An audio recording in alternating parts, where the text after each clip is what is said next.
राहुल गांधींचा पुण्यातला छात्रों की गूंज कार्यक्रम गाजला.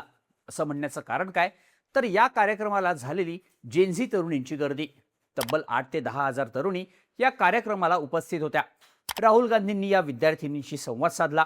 नारी शक्ती, महिला स्वातंत्र्य, पितृसत्ता, महिला सुरक्षा, शिक्षण अशा विषयांवर राहुल गांधींनी आपली मतं मांडली.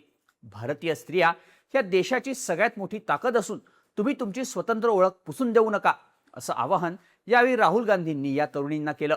पण राहुल गांधींनी आपल्या कार्यक्रमात प्रमुख निशाणा साधला तो मनुस्मृतीवर. मनुस्मृतीनं भारतीय स्त्रीला कसं बंदिस्त करून ठेवलंय हे सांगताना राहुल गांधींनी मनुस्मृतीतले काही संदर्भ दिले. आता कार्यक्रमाच्या सुरुवातीलाच आपण कोणतीही राजकीय गोष्ट बोलणार नाही असं राहुल गांधींनी स्पष्ट केलं होतं. झालंही तसंच. राहुल गांधींनी पंतप्रधान मोदींवर निशाणा साधला असला तरी त्यांनी हा कार्यक्रम राजकीय होऊ दिला नाही. महिला स्वातंत्र्यासाठी आपला लढा असल्याचं राहुल गांधी म्हणाले. पण राहुल गांधींनी राजकीय भाष्य केलं नसलं तरी कार्यक्रमादरम्यान त्यांनी राजकारण केल्याच्या चर्चा व्हायला लागल्या. त्यांनी मनुस्मृतीला टार्गेट केलं, पण इतर धर्मातल्या ग्रंथांबद्दल कोणतीही टिप्पणी केली नाही. तसंच राहुल गांधींच्या छात्रों की गूंजचे कार्यक्रम याआधी झाले होते, पण तेव्हा मनुस्मृतीबद्दल काहीही न बोलता फक्त महाराष्ट्रातच त्यांनी मनुस्मृतीवरून भाष्य का केलं यावरून सुद्धा राहुल गांधींची भूमिका ही दुटप्पी असल्याची चर्चा होते. या सगळ्यावरून भाजपनं राहुल गांधींची ही हिंदू विरोधी मानसिकता असल्याचा आरोप केलाय. राहुल गांधी दुटप्पी भूमिका घेत असल्याचे आरोप का होत आहेत? पुण्यातल्या छात्रों की गूंज कार्यक्रमातून राहुल गांधींनी नेमकं राजकारण कसं साधलं पाहूया त्या व्हिडिओमधून. नमस्कार, मी शार्दूल आणि तुम्ही बघताय बोल व्हिडिओ. 22 ऑगस्टला पुण्यातल्या SSPMS कॉलेजच्या मैदानावर राहुल गांधींचा छात्रों की गूंज हा कार्यक्रम झाला. यावेळी काही मुलींनी स्टेजवर येऊन आपल्याला आलेले काही अनुभव शेअर केले. पण याच वेळी राहुल गांधींनी मनुस्मृतीचा एक संदर्भ दिला. राहुल गांधी म्हणाले, मनुस्मृती सांगते की मुलगी लहान असताना ती तिच्या वडिलांची असते, तरुणपणी ती तिच्या पतीची असते आणि म्हातारपणी तिचं आयुष्य तिच्या मुलांचं असतं.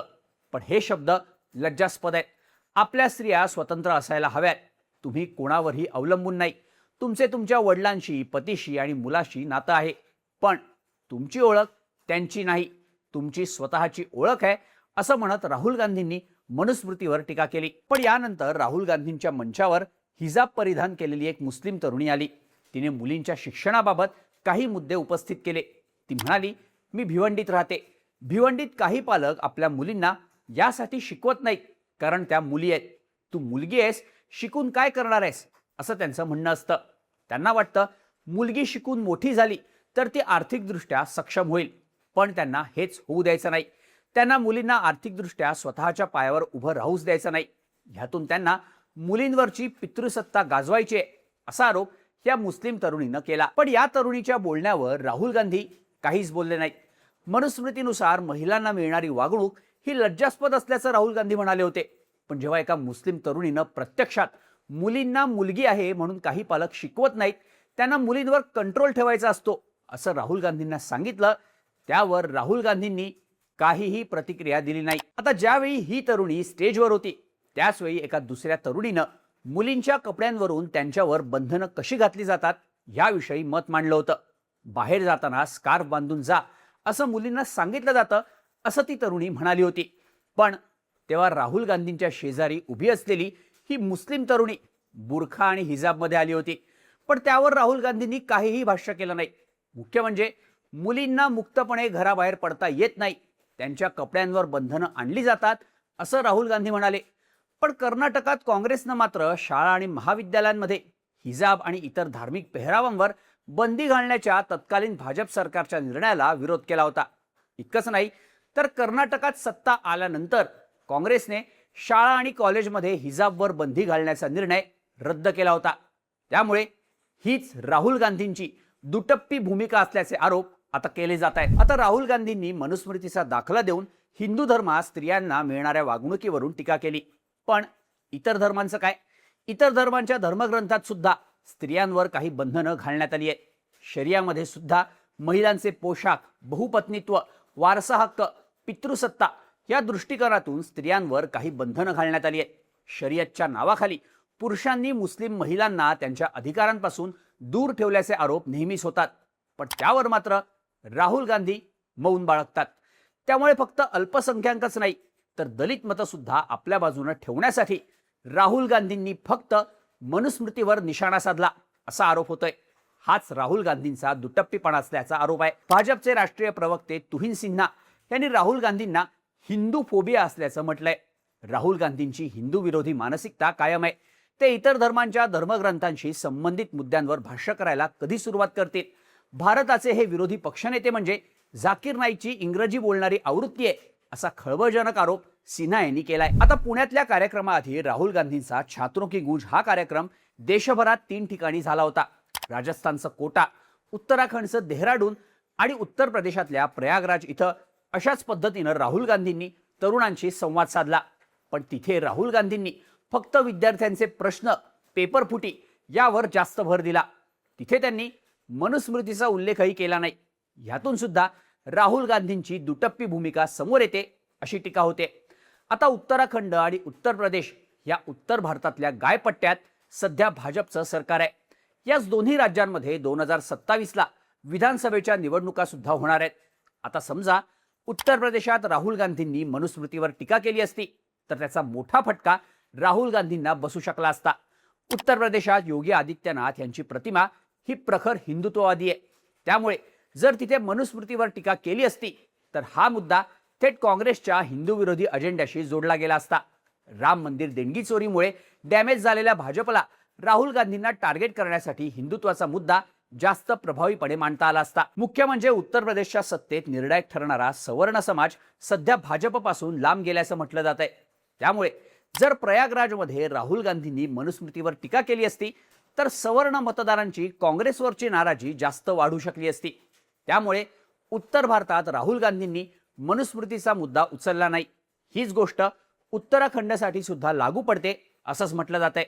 उत्तर भारतातील अनेक समाजांमध्ये पितृसत्ता कुटुंबरचना किंवा पुरुषप्रधान संस्कृती आजही तुलनेनं मजबूत आहे. इथे कुटुंबातले महत्त्वाचे निर्णय आजही पुरुषांच्या हातात आहेत. मुलींचं शिक्षण, लग्न यावर कुटुंबातील पुरुषांचा आजही मोठा प्रभाव असल्याचं चित्र आहे. त्यामुळेच 2027च्या निवडणुकांच्या पार्श्वभूमीवर मनुस्मृती किंवा पितृसत्ताक रचनेवर टीका करणं हे राहुल गांधींच्या राजकारणासाठी अडचणीचं ठरलं असतं. पण महाराष्ट्र हे सामाजिक चळवळीचं प्रमुख केंद्र आहे. शाहू फुले आंबेडकरांचा पुरोगामी महाराष्ट्र अशी महाराष्ट्राची ओळख आहे. महाराष्ट्राला आणि त्यातल्या त्यात पुण्याला समाज सुधारणेचा मोठा ऐतिहासिक वारसा आहे. त्यामुळेच पुण्यातून मनुस्मृतीवर टीका करून ही गोष्ट देशाच्या कानाकोपऱ्यातल्या अल्पसंख्याक आणि दलित समाजापर्यंत पोहोचवणं राहुल गांधींसाठी सोपं आहे. परिणामी पुरोगामित्वाची भाषा उत्तर भारतात, विशेषतः उत्तर प्रदेशात पॉलिटिकली डॅमेज करणारी ठरली असती. त्यामुळेच तिथे ही गोष्ट टाळून पुरोगामित्वाचा इतिहास असलेल्या महाराष्ट्रातून राहुल गांधींनी मनुस्मृती आणि पितृसत्ता संस्कृतीला टार्गेट करून दुटप्पीपणा केल्याची टीका होते. इतकंच नाही तर राहुल गांधींच्या छात्रों की गूंज कार्यक्रमावरून आणखी एक महत्त्वाचा सवाल उपस्थित होतो. तो म्हणजे देशात विद्यार्थ्यांचा प्रश्न ऐरणीवर आणण्यासाठी राहुल गांधी कार्यक्रम घेत असताना विद्यार्थ्यांच्या प्रत्यक्ष आंदोलनापासून त्यांनी स्वतःला किती जोडून घेतलं? खरं तर नीट पेपर फुटीनंतर काँग्रेसकडून छात्रों की गूंज कार्यक्रमाचं आयोजन देशभरातल्या इतर भागांमध्ये करण्यात आलं होतं. पण सीजेपीच्या आंदोलनानं विद्यार्थी चळवळीला व्यापक स्वरूप मिळालं. त्यानंतर राहुल गांधींनी आक्रमक भूमिका घेत मोदी शहांना टार्गेट केलं. तेव्हा सीजेपीचं आंदोलन राहुल गांधींनी हायजॅक केल्याचे आरोप झाले होते. पण इथेच राहुल गांधींच्या छात्रों की गूंज कार्यक्रमाकडे पाहिलं तर एक विरोधाभास दिसतो. राहुल गांधी विद्यार्थ्यांशी संवाद साधतात, पेपर फुटी आणि बेरोजगारीवर बोलतात, विद्यार्थ्यांच्या समस्या ऐकून घेतात. मात्र विद्यार्थ्यांच्या स्वतंत्र आंदोलनांशी किंवा सीजेपी सारख्या विद्यार्थी चळवळीचा ते उल्लेख करत नाहीत. म्हणजेच राहुल गांधी विद्यार्थ्यांचा आवाज म्हणत आपला राजकीय फायदा करून घेत असल्याची टीका जास्त होते. यासोबतच आणखी एक मुद्दा आहे, तो म्हणजे आरक्षणाचा. सीजेपीच्या आंदोलनानंतर आरक्षण हटाव आंदोलन हे एक नवीन सोशल मीडिया कॅम्पेन सुरू झाले. आरक्षणामुळे विद्यार्थ्यांचं कसं नुकसान होतं याची चर्चा वारंवार होत असते. भारतामध्ये विद्यार्थ्यांच्या शिक्षण आणि रोजगाराच्या प्रश्नात आरक्षण हा अत्यंत महत्त्वाचा विषय आहे. विशेषतः दलित, आदिवासी, ओबीसी आणि इतर मागासवर्गीय विद्यार्थ्यांसाठी शिक्षण, स्पर्धा परीक्षा, सरकारी नोकऱ्या आणि प्रतिनिधित्वाच्या संधींशी आरक्षणाचा थेट संबंध आहे. राहुल गांधी स्वतः जातनिहाय जनगणना, सामाजिक न्याय आणि प्रतिनिधित्व या मुद्द्यांवर सातत्यानं बोलत आलेत. पण छात्रों की गूंजच्या या कार्यक्रमात विद्यार्थ्यांशी संवाद साधताना आरक्षणाच्या मुद्द्यावर ते बोलत नाहीत. त्यामुळेच छात्रों की गूंज कार्यक्रमातून राहुल गांधी कास्ट पॉलिटिक्स सुद्धा बॅलन्स करत असल्याची, विद्यार्थ्यांचे मुद्दे आपल्या राजकारणाच्या सोयीनं मांडत असल्याचे आरोप सध्या केले जात आहेत. या सगळ्याबद्दल तुम्हाला काय वाटतं? राहुल गांधींचा पुण्यातला छात्रों की गूंज कार्यक्रम हा तरुणींच्या हक्कांसाठी होता की स्वतःच्या राजकीय फायद्यासाठी? राहुल गांधी या कार्यक्रमाच्या माध्यमातून दुटप्पी भूमिका घेत आहेत का? ह्याबद्दलच्या तुमच्या प्रतिक्रिया कमेंट करून नक्की सांगा आणि अशाच माहितीपूर्ण व्हिडिओसाठी बोलबिडूच्या यूट्यूब चॅनलला सबस्क्राईब करायला विसरू नका.